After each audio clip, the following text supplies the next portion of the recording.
എന്തെങ്കിലും ചെറിയ അനുഗ്രഹങ്ങൾ കിട്ടുമ്പോഴേക്കും പടച്ചവനെ മറക്കുന്ന ആളുകളാണ് അധിക പേരും. ജനങ്ങളിൽ അധിക പേരും അങ്ങനെയാണ്.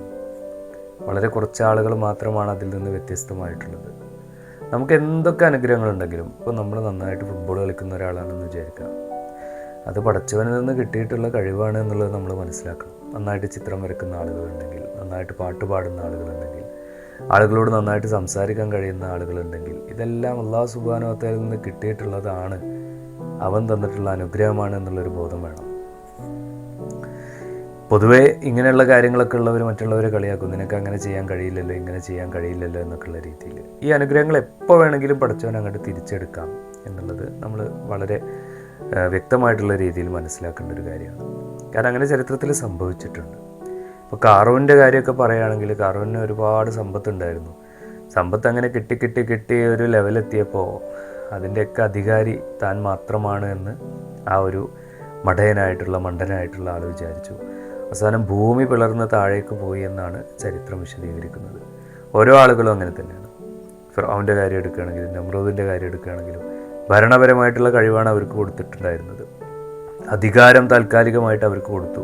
പക്ഷേ അവർ തന്നെയാണ് പടച്ചവനെന്ന് കരുതി. അങ്ങനെ വളരെ ഫിർഔൻ്റെ നാശം നമുക്കറിയാം, ചെങ്കടലിൽ മുങ്ങിച്ചാവുകയായിരുന്നു. നമ്രൂദിൻ്റെ നാശം എന്ന് പറയുന്ന ഒരു പ്രാണി ചെവിയിലൂടെ തലച്ചോറിലേക്ക് കയറി, പിന്നെ ആ തലയിൽ മൊത്തം ആ പ്രാണി പെറ്റുപെരുകി എന്നാണ് പറയുന്നത്. അപ്പോൾ ഇങ്ങനെയുള്ള സന്ദർഭത്തിലൊന്നും അഹങ്കരിക്കാതിരിക്കുക എന്നുള്ളതാണ്.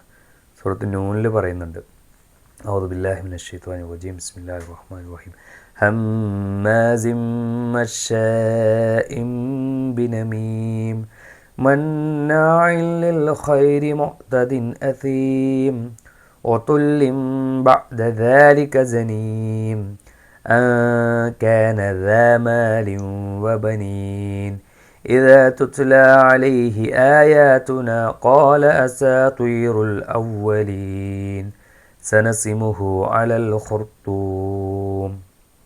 വളരെ വിശദമായിട്ട് പറയുന്നുണ്ട്. അപ്പോൾ അവനിങ്ങനെ വിചാരിക്കുകയാണ്, അവനൊരുപാട് സമ്പത്തുണ്ട്, സന്താനങ്ങളുണ്ട്, പല രീതിയിലുള്ള സൗകര്യങ്ങൾ അവന് കിട്ടിയിട്ടുണ്ട്. അങ്ങനെ അവനിങ്ങനെ അഹങ്കരിക്കുകയാണ്. അവസാനം അവൻ്റെ ഏറ്റവും പ്രധാനപ്പെട്ട സ്ഥാനത്ത് തന്നെ, മർമ്മത്തിൽ തന്നെ പിടികൂടും എന്ന് ഖുർആനിൽ അല്ലാഹു സുബ്ഹാനഹു വ തആല പറഞ്ഞിരിക്കുകയാണ്. അപ്പോൾ അഹങ്കാരം എന്ന് പറയുന്നത് ഒന്നിനൊരു പരിഹാരമല്ല. നമുക്ക് കിട്ടുന്നതിനനുസരിച്ച് നമ്മൾ കൂടുതൽ വിനയാന്വിതരാവുക, അതോടൊപ്പം തന്നെ പടച്ചവനെ ഓർക്കുക. അല്ലാഹു സുബ്ഹാനഹു വ തആല നമ്മെ ഏറ്റവും വിനയമുള്ളവരായിക്കൊണ്ട് അവനെ ഓർത്തുകൊണ്ട് ജീവിക്കുന്ന യഥാർത്ഥ സത്യവിശ്വാസികളിൽ ഉൾപ്പെടുത്തി അനുഗ്രഹിക്കുമാറാവട്ടെ. ആമീൻ. അസ്സലാമു അലൈക്കും.